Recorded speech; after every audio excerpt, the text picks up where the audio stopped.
Hey guys, welcome back to our channel. তো guys, আজকে আমি এক জায়গায় যাচ্ছিলাম, তো ভাবছিলাম যে তোমাদের সাথে শেয়ার করি। ভাই রে ভাই, যে টাইমে আমি বের হয়েছিলাম বাড়ি থেকে, তখন কোনো টোটোই ছিল না। অনেক তপস্যার পর একটা টোটো আসলো। তারপর সে টোটোতে উঠে তারপর আমি চলে গেলাম। গাইজ, বাড়ি থেকে বেরোতে আমার লেট হয়েছিল, আবার টোটোটা আবার স্লো চলছিল। সব মিলিয়ে আজকে অনেক লেটে পৌঁছেছিলাম। ভাই রে ভাই, গাড়িতে কেউ ঘুমায় নাকি ভাই? এত ঘুম যাচ্ছিল আমার সামনের লোকগুলো, আমারই ঘুম আসছিল। তারপর আমি অনেক কষ্ট করে ঘুমটাকে আটকিয়েছিলাম। ভাই রে ভাই, 5 মিনিট আর অপেক্ষা করলো না বাসটা, তারপর আর কি একাই চলে গেলাম। গাইস, বিয়ের পর সত্যি জীবনটা অনেক বদলে যায়। দেখো, আগে দিদি আমাদের সাথে ছিল, কিন্তু এখন আর নেই। এখন এখন সে পরের ঘরে গেছে। এখন আমি সেটা বুঝতে পারি যে কতটা তাকে মিস করি। আগে অনেক মারপিট করতাম, কিন্তু তার থেকেও বেশি তাকে অনেক মিস করি, কিন্তু তাকে বলতে পারি না।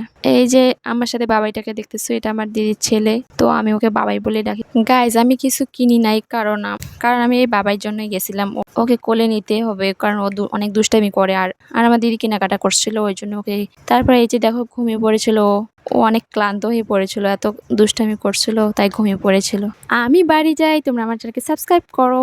এই তো বাড়ি চলে আসলাম। সো ভিডিওটা কেমন লাগলো জানিও গাইজ। বাই।